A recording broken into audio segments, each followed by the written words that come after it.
So I got a lot of people asking me to do these type of videos of the steps I do to get ready for a model horse show.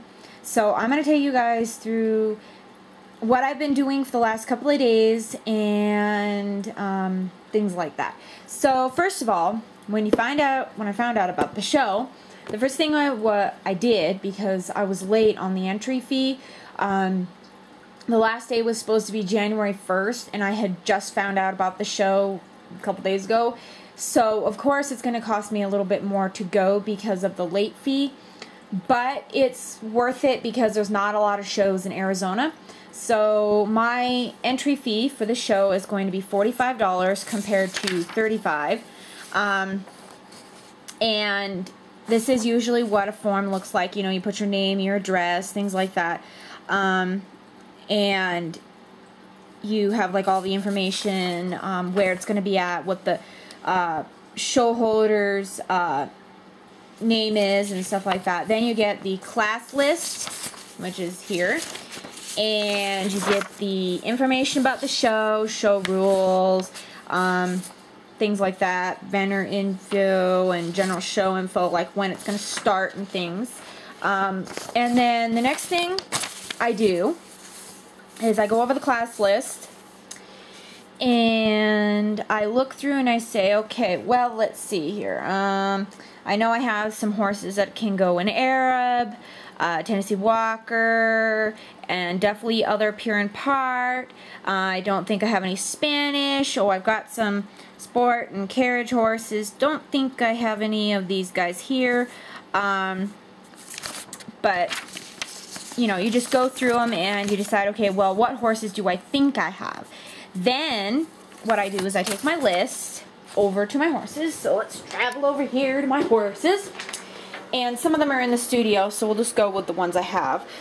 So I look at the Arab class here, class 33, which would be CS 33 for customs. And you can see I have some names here, 3 horses per class. So I say, okay, well, I've got a lot of Arabs. What Arabs class, or what horses do I want to try to show directly in the Arab class, because the Arab class is very big. So I picked him, Eye of the Storm, Let Me Lead, which would be him, and Where Your Future Begins, which is down there, that little Arab dude right there.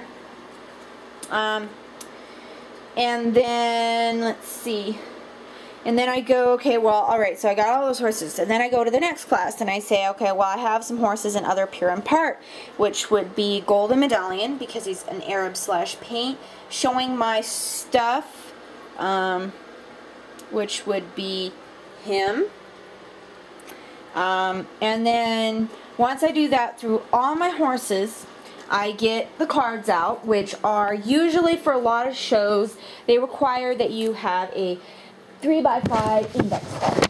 And that's what most shows require you to have for model horses, you know, 3x5 index cards. Normally you have the number up at the top, and then you have, well, here, let me get a card here. Okay, so here. Normally you have the number up at top, what class it is, the name of the horse, the breed, and the gender. And then on the back you usually put your name. But this can change for every show. Some shows like to have those little tags with the strings on them. But lately the 3x5 index cards have been easier because they're easier to write on. And they're easier to keep track of when the judges pick up these cards. They're so much easier to handle. So you can see here, I've got what I call my info sheets, which have a picture of the horse, and then you have the name, the breed, and all that information of the horse. And these are really good because you can put what the horse has won over the years, and it keeps track of, you know, what the horse, where the horse has gone. I still have to put the information down a lot of these horses, because when I moved my room, I lost quite a few of my ribbons and my NAN cards for some strange reason. They were in one of my binders, and it had gotten knocked over, and I think my family accidentally picked the cards up thinking they were trash. But, you know, it's okay because the NAN has all the information of what horses have won what. But, anyways, so I have my little breed sheets here. And they're good to have because then, you know, you have a picture of your horse and you know who exactly is going in what class and so forth. So here are all the customs that I've, you know, worked on over the years, and I have pictures of them, and then I have their cards in each sheet, so I know each horse has a card. Some of them are still being worked on, things like that, but this is a very good idea because a lot of times I accidentally lose the cards for what horse is going where. And the problem that I was always having was that every time I lose a card and I get to the show and I'm like, oh crap, you know, class is going to start in like 5 minutes and I've lost like 7 cards. So I have to go back through the class list and I'm hurrying like crazy because I'm still trying to get all the horses out and stuff like that. So it could be very hectic at the first, you know, while of the show. But, you know, I have all the horses information in here, what horses go where, things like that, so forth. And a lot of times, if you want to save on ink, put your ink on draft instead of like normal or whatever. And sometimes I do pictures like this with like the background and stuff on them, but the best thing to do is to try to do a white background such as this, because it takes up less ink if you have just a white background, because generally it's just white. But you know, sometimes if you don't have that luxury like I do, because I got a big whiteboard, and then after I get all my cards in with the horses, these are all original finished horses, so they won't be going because it's a custom show. But after you get all your horses done and stuff, and you've made sure that you have all the horses completed, you need to make sure that you have your reference sheet. So with me, I've gotten my reference sheets here for some of the horses. Some of them I still have to print out, but you know, it's got the confirmation and all that, and a picture of the horse, things like that. And the good thing is that I like to do is I like to put them in these little plastic sleevey things, because then you can just put them right back into your binder, and they look a little bit neater when you put them up by your horse. And if you know there's going to be a lot of horses, like I'm pretty sure there's going to be a lot of horses at this show. There's going to be like, I think 13 showers, including me. The best thing to do is to have a smaller sheet instead of a full sheet. Have a smaller picture with just, you know, just the guidelines of the confirmation, and then just basic colors of what the horse should be, things like that. It'll take up less room on the table if there's going to be quite a few horses, and so forth. So, you know, once I go through my list and, you know, I have most of my cards, I go back and I double check that I had all my horses ready to go. Of course, I don't have all the horses because I have another 2 weeks or something before the show, and I can't wait. It's going to be super fun, and I hope I win a lot of ribbons.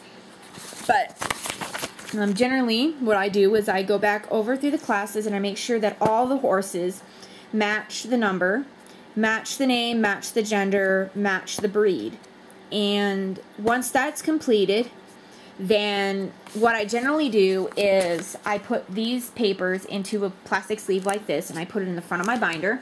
And then at the show, you know, I can just grab this binder, stick it in the car, and I'm ready to go. So, you know, because I accidentally forgot my binder one time, and I had to make up all new cards when I got to the show, and that was like crazy. Luckily, I had a friend to help me, so, you know, we were writing up cards while I was putting horses on the table. So, you know, once I have all the horses, I generally leave the cards in here. And then when I get to the show, then I take the cards out because I have a problem with losing the cards. And this is just a new method I recently started. But sometimes if I have a lot of horses, I will take these out and put them in a baggie and then punch a hole in it and then put it through here. So they're in here anyways. But, you know, generally that's what I do. And then usually about a day before the show, I start packing up my horses, and I have a problem because a lot of horses I have, you know, are very big. And what I've been doing lately is I take the bubble wrap and I have been making like little sleevey packages things that you can just stick the horse directly in. and then put a piece of tape over the top, and they're all secure and things like that. That's what I've been doing lately, because it saves a lot of room and it's less waste when I put the horses into the boxes. And I also bring several paper, like not blankets, like towels and things in case bubble wrap gets damaged or something, that I can wrap the horse in that. And stuff like that. But yeah, I mean, that's like basically what I do to get ready for the show. And you know, I just go over all my horses, make sure all my horses are in the right classes and breeds are perfect, and everything is good. And then I double check to make sure all the horses are LSQ, there's no flaws on them, things like that. And you know, I make sure all their names are correct, and I make sure my binder is neat and organized, so all the horses are neatly categorized, so I know every horse is where he's supposed to be.